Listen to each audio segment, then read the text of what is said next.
President Zelensky has welcomed a decision by the US to supply Ukraine with armoured fighting vehicles for the first time. He said they were exactly what the country needed. The Americans will also provide surface-to-air missiles, armoured personnel carriers and artillery systems under a package of assistance worth more than $3 billion.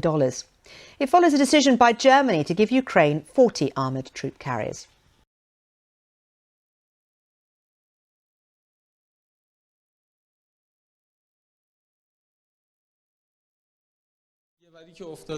Two men have been hanged in Iran for allegedly killing a member of the military during nationwide protests. Mohammed Mahdi Karami and Syed Mohammed Hosseini were found guilty of what Iranian authorities call corruption on earth over their alleged involvement in the death of a paramilitary officer. Human rights groups have denounced what they described as a sham trial. The EU has said it's appalled by the executions in connection with the protests that began in September, sparked by the death of Mahsa Amini.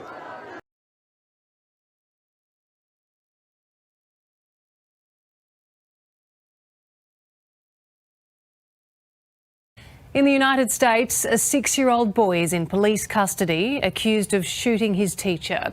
The child brought the handgun into his classroom in Virginia. Worryingly, officers allege it was not an accident. Tonight, officers in the city of Newport News, Virginia, still don't know how the boy got the handgun. They believe he was alone with his teacher in the classroom and that there was an altercation before the 6-year-old allegedly fired at the woman, leaving her with life-threatening injuries.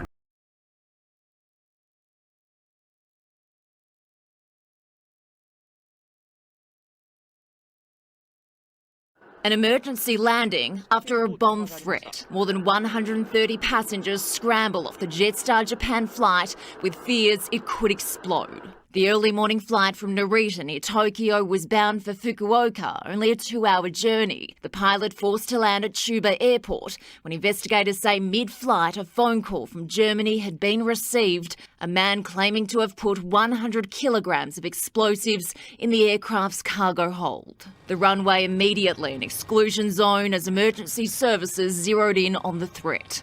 The bomb squad, police and fire crews searching every inch of the plane. Passengers' luggage taken away and screened again. After several hours and no sign of any explosives, operations resumed.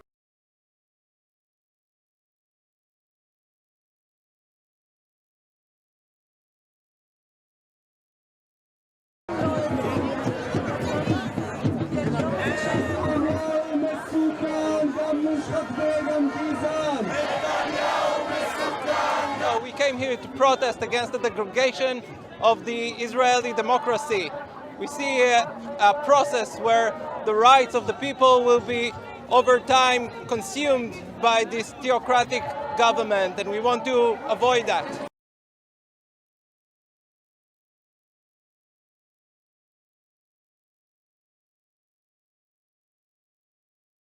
An accident took place in Mexico early on Saturday, killing at least one person and injuring several others. The accident adds to the spate of accidents that have taken place in its metro system.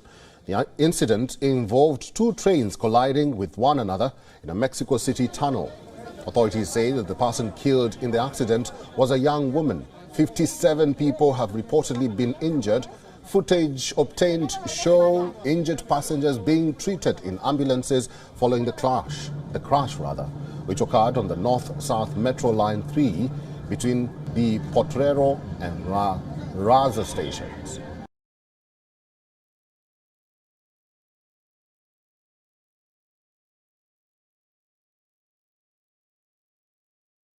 A defunct NASA satellite is expected to re-enter Earth's atmosphere on Sunday evening. The US military predicted that the 5,400-pound or 2,450 kilograms Earth Radiation Budget Satellite or ERBS will crash back on its home planet on Sunday around 6:40 p.m. Eastern Time or 11:40 p.m. GMT plus or minus 17 hours. ERBS, part of NASA's 3-satellite Earth Radiation Budget Experiment mission, launched to low orbit aboard the Space Shuttle Challenger in 1984.